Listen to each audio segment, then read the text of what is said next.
All right. I'm going to go check our Facebook page and see if we're live yet. Yeah. Laurice and I have been working to pull this off. This is our third time now. Hold on here. Let's go on Facebook. Time to charm, right? It's growing pains. It's, we're getting all the tech figured out. I'm sure we're the only ones that have ever had any kind of issue on of course. On StreamYard. We are live to Facebook. Yay! Everybody. We did it. All right. Good morning, everybody. I wanted to say thank you for being patient while we are working on this. This is the lovely Laurice Duffy that I've been working so hard to bring to you all. And so I wanted to take a brief moment to introduce Laurice. She's an intuitive life coach, empowering and inspiring women to raise a deeper awareness, shed the layers not serving them, harness their personal power, and begin to passionately fulfill their unique destiny. I love that. And that describes you to a T, Miss Laurice. So welcome to my very first broadcast of Bold Breakthroughs. It only took 3 times, but here we are. Thank you for having me. I'm so honored to be here and just love hanging out with you anytime I can. So thank you, Heather. So take us on a little journey of how your company came to be. How did you get here? So not the way that most people would want to get here. So I am the mother of 4 boys, 3 of whom are triplets. And I married the love of my life. And we had a really happy, great life. One day I was talking to a girlfriend on the phone. I ran a small company from my home, so I was able to stay home with the kids. And I said to my girlfriend, I have, a great family, a husband, a great marriage, a husband that adores me. I adore him, 4 healthy kids. My family lives nearby, great friends, great community. Don't you think I should be like skipping around the house? Because I'm not. And we talked about it. We didn't come to any grandiose answer.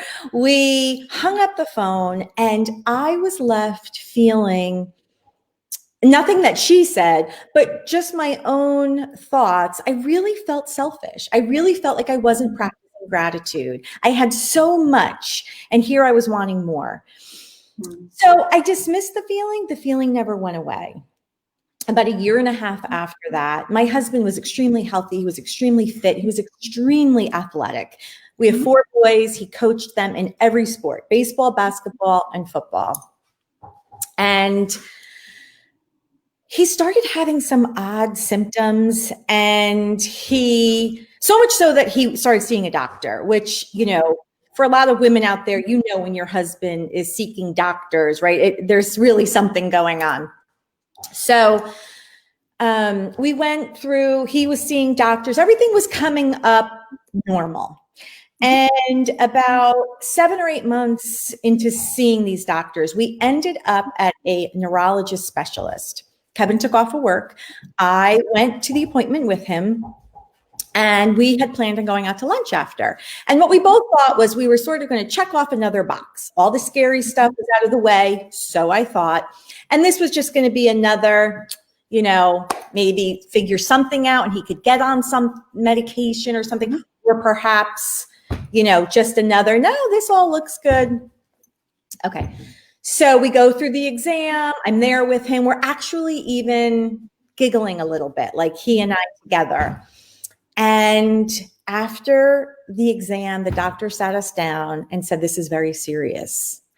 And, of course, that got my attention and Kevin's.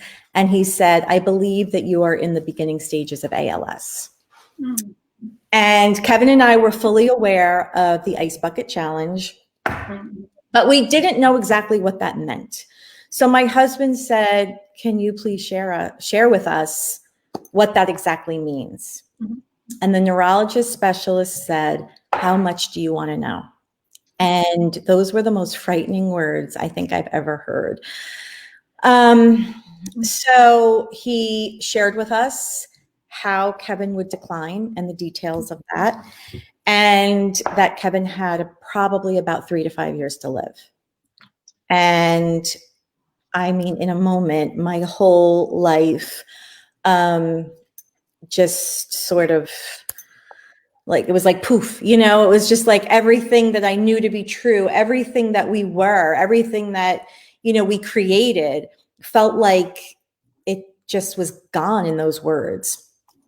So after a few weeks of seeking support and strength from friends and family, it was brought to our attention that Lyme disease, the symptoms overlap with ALS. Oh, okay. So we went to see a Lyme specialist who believed that Kevin had Lyme disease. Mm-hmm. And we sort of followed that track and went down that rabbit hole. ALS, there is not a test. It's not like, you know, they take your blood and say, yes, you definitely, there's not a test. They figure it out from the symptoms and eliminating other things. So we went down this rabbit hole and really, I educated myself. I was his biggest cheerleader. Of course, he still heard those words. I believe you have ALS. I really believed it was Lyme disease. In that time, I just oddly came about someone who was a life coach. And I was like, oh my gosh, I have my bachelor's degree in psychology. I always felt like my path in this world was in helping other people. I was always the listener. I was always the one that people would go to with their problems or issues. And I was really excited about this. Like, well, I wanted to know more. And then life happened and about a week went by and I was in the car with my girlfriend and she said, I've been meaning to tell you, I met this woman at my daughter's volleyball game and she's a life coach. And I said, oh, I'm going to be a life coach. I said, I just read about this. I can't believe you're bringing this up, right? Which is such a sign, right? It's such a sign from the universe of like, okay, you know, a week went by and you seem to forgot about this. Let me tap you on the shoulder. And, you know, here my friend brings up. So she says, oh, she went to IPAC and, you know, she gave me the particulars. Heather, I've never moved so fast in anything in my life. It was the worst time for me. I was taking care of 4 young children, right? 3 of them were young teenagers. 1 wasn't even a teenager yet. I had a sick husband and I was running a business from my home. And I decide I'm going to go get, you know, an 8-9 month certification and become a life coach. And I did it. And Kevin cheered for me the whole way. And I didn't know how it was going to work. And had I really thought about that long enough, it would have tripped me up so much that I probably wouldn't have done it. I just did it. I knew it was right.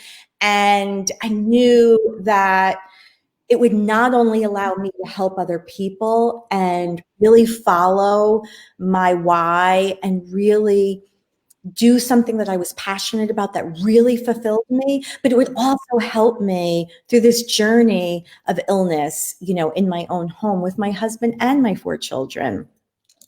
And that is exactly what it did. So getting back to the Lyme disease, we were doing therapies, we were doing diets, we were doing different, you know, baths with Epsom salt and IV antibiotic. I mean, we did it all. Saw over 20 doctors. I mean, we were really knee deep trying to get my husband better. And it was February or March of 2017, my husband started declining. And it was at that time that I had a very difficult conversation with him and said, I'm not sure if we're running from the truth, if we're searching for answers or we're running from the truth. And I made an appointment at Columbia Presbyterian in the city, and a friend in town got us straight to the ALS specialist. Usually you have to go through certain doctors until they get you there, but we got straight there. Mm-hmm. And that doctor examined him and he said, I don't know if you have Lyme disease or not.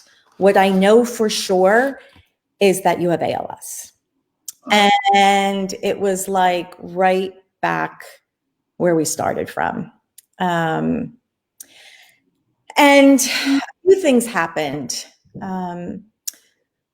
I accepted it at that point. Heather, I couldn't run anymore. I was so tired of trying to beat ALS. You know, I was just so tired from running from it. And in my mind, there was no denying it anymore. There was nothing more that really needed to be said. And I accepted it. I didn't like it. Of course. But unfortunately, not everybody did accept it. Kevin didn't really accept it at that time, nor did a few other people. And that made it difficult. It made me feel bad that I was accepting it. And not that I was doing anything wrong, but in the moment, it felt yucky. And I had told Kevin, we need to share this with the kids, because obviously we told the kids it was ALS. Then we told them that it was Lyme disease, and now it's ALS. So it was like, I felt like we so irresponsibly brought them on this emotional roller coaster. And that I felt bad, and I would always be honest with them as information was given to me. And Kevin was really having trouble to speak. ALS had really affected his speech. So we brought the boys in the family room and we shared with them exactly what had happened, and that, in fact, it was ALS. And none of the boys spoke. Nobody said anything. The only words that were spoken were, "Mom, are you okay?" And I said yes. And Heather, when I left the room, I felt so bad. I really couldn't understand why they were asking me if I was okay when their father was the one with this awful, awful terminal illness. So what I ended up realizing, because when Kevin passed, the boys had all said their goodbyes. He was now in hospice.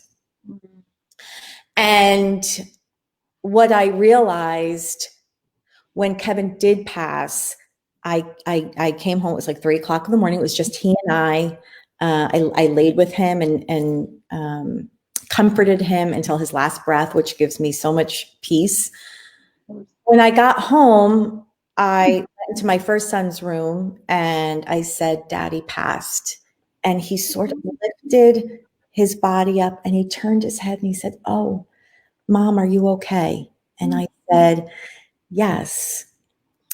And what I realized was that they accepted that their dad was going to die. They wanted to make sure that they weren't going to lose their mom too. They wanted to make sure that I was still going to be the mom that they always knew, you know, that I wasn't a mom that laid in bed all day, or that, you know, wasn't doing the things that I normally did, and was still laughing and being, you know, who they needed me to be. And no judgment for anybody who is, because of course, I mean, that would be very understanding. They needed me to still be their mom. And that's where I really gained some power, because I realized that I didn't have control. I tried to control my husband's illness. I tried everything, every doctor, every therapy, everything I could read, right? And what I realized was that I didn't have control over that, and I had to let that go, and I had to be accepting of what it was. But I did have control over being the example of strength, over being, you know, still being the mom that they knew was still going to take care of them, was going to be okay. And I had control over teaching them choice in tragedy, you know, and that we can steer this any way we choose to. And we chose to steer it with love and compassion and kindness and strength, and even a sense of humor when appropriate. And that was a decision. That was a choice. And probably about 8 weeks after my husband died, my one son sat on the bed with me and he said, "Mom, sometimes I don't know how you do it." And I said, "Well, you'll understand when you have kids." I said, "I knew that you needed me to be okay." And he smiled and he said, "You're exactly right." And before Kevin passed, I did get my certification to become a life coach. And he cheered me on. He was so excited for me. And I took about, I want to say maybe a year to just really get the kids situated, really focus on the family, focus on myself, right? And then 2019, Kevin died 2018, April 2018. And I took some time, and then 2020, I made a decision and I said, this is it. I am going for it with my business. This is the year. I'm going to do the things that make me uncomfortable. I'm going to shine my light. I'm not going to be afraid of judgment. And I'm just going to go for it. And that's what I did. That's what I did. You had the vision 2020. I love that. The 2020 vision, yeah. Vision. So a couple of things struck me while you were telling your story. So, what I love about your story and your approach in coaching is that you talk so much about the choice, right? You didn't have a choice to lose your husband.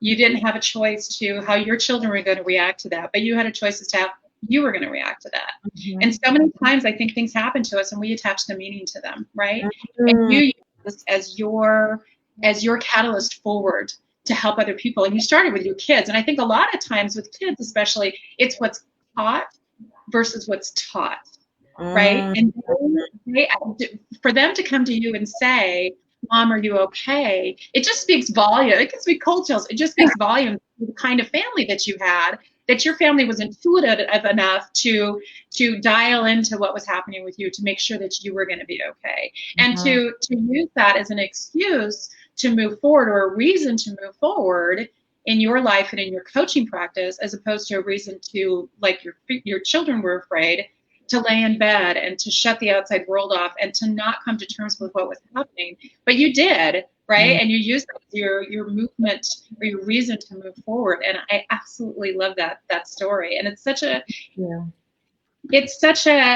good reminder for us also to make sure that we're tapping into those little taps on the shoulder from the universe that are telling us, right? You said there were these signals that were coming to you about coaching, right? And instead of putting this off and saying, "No, I have to deal with my situation with Kevin and make sure I'm there for the kids," you were like, "No, I really want to explore this." And it came back to you and you were like, "Okay, this is a side that I need to go forward and I need to go through with that." So I absolutely adore that you had so much going on, and yet you knew intuitively that you needed to take that on as well. And it probably, I'm assuming, helped you deal with the passing of Kevin even more, right? Oh, absolutely. Absolutely. There's a principle in coaching that says every moment gives us every moment is a decision. Now I'm going to mess it up. Every moment gives us the opportunity to decide who we are and if that's who we want to be. It's not verbatim, but it's pretty close. And I lived by that principle. I decided that my life was really quite beautiful. And when life is beautiful, it's very easy to be a good friend, a good wife, a good mother, a good daughter, a good sister, right? A good friend. Yeah. Who was I going to be when life was at rock bottom? Who was I going to be? And I chose that I was going to be someone who was strong, and the example of strength for my kids, compassionate, loving, make this as easy as possible for my husband, and really be who I wanted to be, who I was choosing to be, not a victim of my circumstance, but a choice in who I was going to be. And quite honestly, I through coaching was even able to have the foresight to think about my future self and who she needed me to be, who she needed me to be in the moment, in the months that were left that he was going to be living, that I could live a peaceful life filled with pride instead of regret. And I knew that my future self needed to be able to look back on this time and really know that I did everything that I could, that I was everything that I could be. And I don't want to paint this picture. There were days that I just cried my eyes out. I mean, I don't want to, come across like, wow, this was just a walk in the park, Of course it wasn't. It wasn't at all. And there were some real hard times. I remember once, my husband was on a respirator. There was a power outage. The roads were so bad that you weren't allowed to drive. And my youngest son was on the roof in the middle of this snowstorm, throwing an extension cord down to the bottom of my house where my brother-in-law was attaching it to a generator that we didn't really have enough gas for. So he had to go out, even though you weren't supposed to, and get gas. And my poor husband was scared to death because he knew he couldn't speak at that point. And he knew if we ran out of gas, we ran out of electricity, that he wasn't going to be able to have this respirator, which was like a panic thing. And I was like, don't worry, I promise. Like, we'll, and it worked. But these were some serious, really scary times. But again, we handled them and we did. And, one story also, that when my youngest son, who I think was probably around 11, so part of my coaching certification was 30 hours of in-person 3 times during the certification. So it was a Friday, Saturday, Sunday for 10 hours. So Friday, Saturday, Sunday, 10 hours, in a row. So I came home probably around 8:30. I was standing at my counter and I didn't know, nobody was really around. And I was just quick, kind of shoving food in my mouth. I was starving and I needed to figure out where everybody was and what was going on. And my youngest son comes barreling through the garage door into the kitchen. And he's very animated. So he's like, whoa, he's like, I had basketball. I had a game. He's like, and nobody was home, and I didn't have a ride to my game. He's like, so you know what I did? I went into the shed and I found a bike. He's like, and I put my backpack on my back and I held my basketball in one hand and I drove my bike with the other. And I drove myself to my game, and guess what? It had a flat tire. The bike had a flat tire. He's like, but I drove anyway, and I got myself there, and I got myself home. And I normally would have been like, oh my gosh, I can't believe, what kind of mother am I? I'm being so selfish. What are the other parents thinking, right?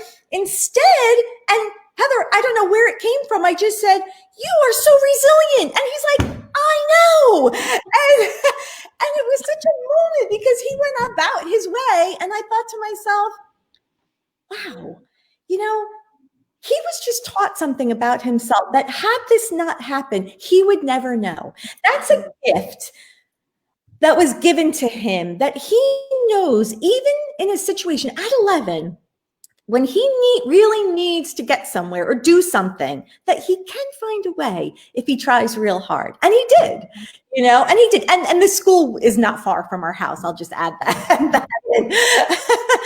But it was, so little things like that just nice little reminders of, it's okay, Yeah, your kids, right? Yeah. And I love that you brought up the thing that you really came to accept the fact that he was going to pass from ALS. That everybody else was fighting that idea and everybody else was saying no, and you really released yourself and surrendered into that. Because I think what that shows is that we spend so much time trying to control our environment and trying to control the kids and trying to control your spouse and trying to control people's reactions. And that takes a lot of work. And what I've discovered is that if you can release all of that and just say what they're going to do is what they're going to do, the only thing I have control over is my choice and my reaction to the circumstance. And that makes life so much easier, right? And you're a perfect example of, you had a million different ways you could have reacted to that situation. Yeah. And you chose to move through that situation, and you chose to take the lessons out of that situation that you could. So what would be a couple of tips that you would offer women who are feeling like stuck or a victim of their circumstances and they just can't move forward out of that? Yeah, I think that when people are stuck, I mean, separate from grief, grief is a whole nother thing. But I think when we get stuck, we often wait for external change. And what we don't realize is that change doesn't happen to us, it happens within us. So I think that I would say, let go of, how you think it should have happened and make peace with how it did happen. Start asking yourself the questions of, where am I placing blame? Who do I need to forgive? Maybe I need to forgive myself and just, accept the mistakes that I've made.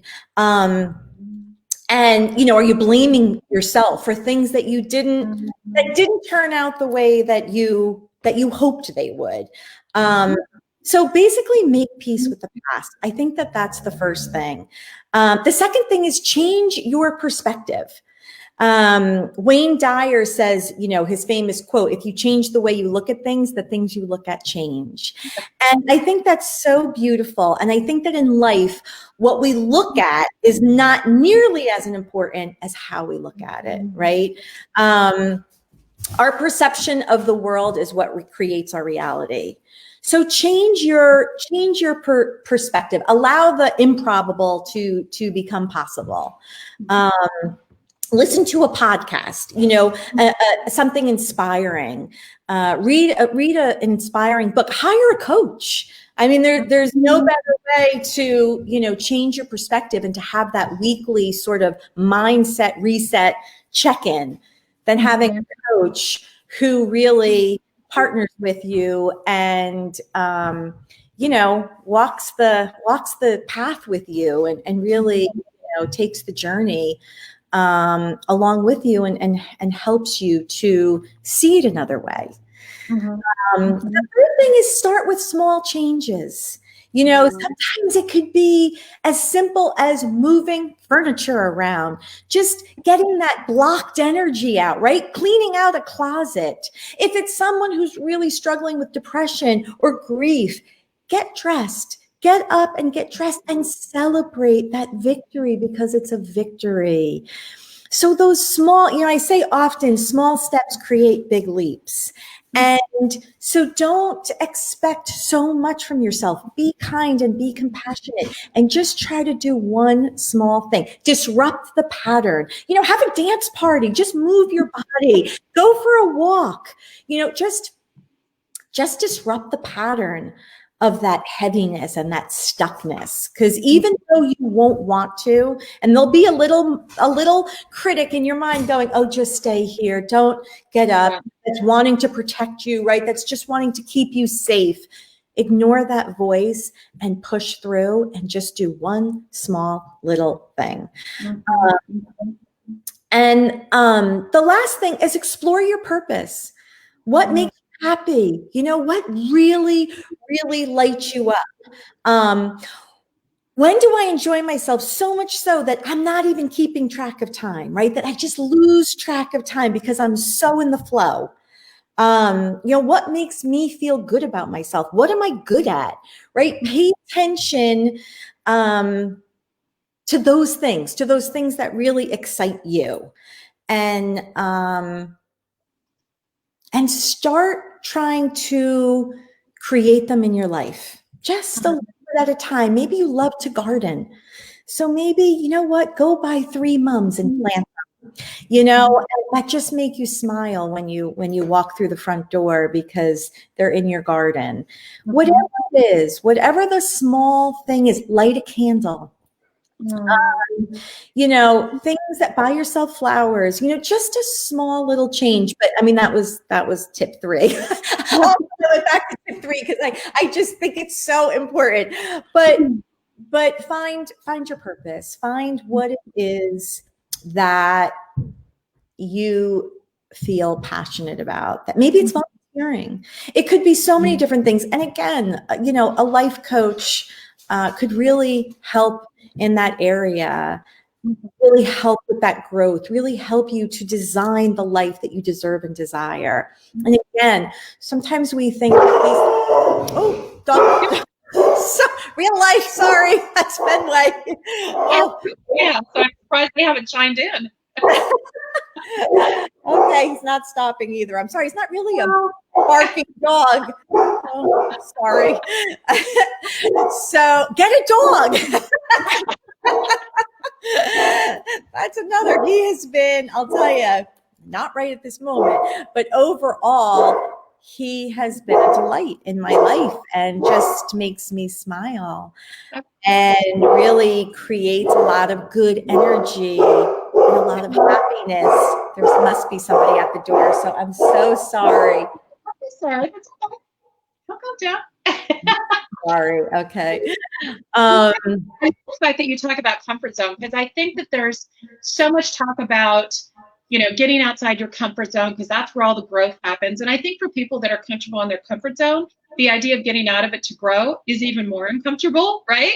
So, but I think that, and you had a beautiful quote that about, like, it's more, I think when people start really thinking about, are they truly comfortable in that comfort zone? Are they really, when you really think about it, or are you spending hours in bed staring at the ceiling saying, I wish I could change, I'm not comfortable with the way I am, right? So you had a quote at some point. Yes, and the day came when the risk to remain tight in the bud was more painful than the risk it took to blossom. Yeah, right? So much, I think that, you know, you're going to be uncomfortable either way, right? You're going to be comfortable if you stay in your comfort zone and don't grow, because it's going to drive you nuts and it's going to weigh on you a lot, right? So that comfort zone truly isn't comfortable, right? So you might as well get out of the comfort zone and feel a little movement. Go ahead. 100%. And what I want to share is that I was someone that was so in my comfort zone, didn't like to step out of it. And what I did, Heather, after Kevin passed, is I asked friends and family to please invite me to do something that was out of my comfort zone. And I was very frightened of, like, driving to the airport, driving in the city. I used to tell my husband, if you ever get stuck at Newark Airport, and the only way for you to ever get home, the only way for us to ever see each other again is if I go pick you up, I'll never see you again. So my girlfriend called me up and she said, okay, are you free tomorrow? And I said, yes. And she said, we are going into the city and we are going to walk across the Brooklyn Bridge and you are driving us there. And I said, oh, okay. So I drove us into the city. We went across the Brooklyn Bridge and I drove us home. And as we were leaving New York City, there was a big building and in graffiti, it said fearlessness. And I said, oh my gosh, take a picture of that. That is there for me. I know it is. I know it is, because I was like, listen, when you're going to do something uncomfortable, what I felt a lot of was anticipatory anxiety. So it was like this awful heaviness days before it was coming, like, oh, and it was so easy to just cancel the event, because then all of that anticipatory anxiety went away, right? But what I realized is that if you just hang in there, if you just talk to yourself, and what I would do is replace the word anxiety with excitement. I changed the word. Right now it's okay. I got these butterflies in my stomach because I'm so excited. And just changing the language in our mind, right? And what I found is once you do it, number one, while you're doing it is much better than the thoughts in your mind before you do it, the anticipation before you do it, right? But after you do it, the exhilaration of actually doing it and how proud you are of yourself and is like no other feeling. I mean, it's just simply amazing. And that feeling, I draw from that feeling anytime now I do feel uncomfortable, and just say, okay, but you know that there's so much amazing on the other side of discomfort. So just keep replaying that in your mind and just do the thing. Yeah. There's things in life that are permanent, right? Or fatal. Mel Robbins talks about this actually, that your body, just like we attach the meaning to the outcome, you have a response, or you have an event that happens in your life. In your case, it was Kevin, and you got to choose what your response to that was going to be, and you attach a meaning to that. And it's the same thing with your body. When you're feeling those anxious feelings, the sweaty palms, or the stomach with the butterflies, or the heart palpitations, your body doesn't know the difference between excitement and anxiety. It's your mind that attaches that meaning to it. Oh my God, my body is I've got butterflies and I've got heart palpitations. There must be something wrong here, is what we think, as opposed to she had done an interview with somebody who was, and I can't remember who it was a big name country star. And he said before he goes out on stage, he feels, it was Bruce Springsteen, that's right. And so he feels those heart palpitations, he feels those butterflies in his stomach, and he uses that as like, this is my body, this is my mind getting amped up, ready to go, right? As opposed to, I can't do this. Right. So I brought that up because your body doesn't know the difference. It's our minds, which are places to go alone sometimes. Yeah. But Laurice and I actually met in a coaching group. We both share the same coach. So coaches have coaches because we see the importance of that. So I love that you brought up having a coach in your corner, because I think they're so valuable at seeing the blind spots that you can't see, obviously, because they're blind spots, right? And reaching out to get that support from friends, from family.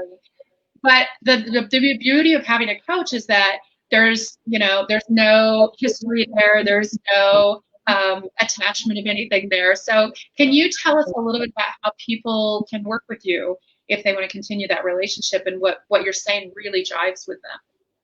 Oh, absolutely. Yeah. So 100% about the coach. And I feel like there's no emotional attachment. You're really in a very safe container where there's no judgment and we're not attached to the outcome. So you're really gaining a lot of perspective that's very neutral. And that is so helpful to sort of untangle whatever it is, whatever the challenges are.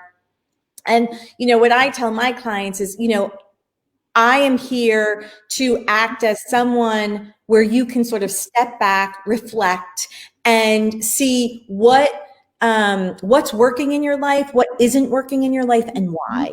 And also to change those limiting beliefs and to change those patterns that we've sort of had baked on us. Because what people don't realize is that we're so in autopilot. Often we have taken on beliefs from our parents, from teachers, from adults, maybe aunts or uncles or people who were very important in our life as we were growing up. And what we forget to do is ask ourselves, is that fact or is that a story? How true is that, right? And so we're just sort of we have these things baked on us, and we need to peel them off. We need to peel them off to get to the truth of you, to really reclaim your power, and to really live in alignment with who you truly are, not who people think you should be, not who you think you should be or other people want you to be, who you truly are. And part of that is going through a whole values exercise where we really get clarity on values that are true for you, your personal blueprint, who you are. And it's just an amazing transformation. It's an amazing journey of transformation. And people really love, I work more with women specifically. And it's just been amazing. It's been amazing for my clients, and it's been amazing for me. And I agree with you. And I want to just say that, yes, I have my own coach, always have, you do. We believe in the power of coaching. That's why we have our own. And the growth never ends. You just keep, you reach a level, and then you're breaking through another ceiling, and on and on and on. And it's just extremely exciting. And the things that you thought just were, even being triggered by people, and how that is really about something within you that needs to be healed. And we talk about control, right? I often say, when people are trying so hard to control everything, they're allowing everything to control them. And I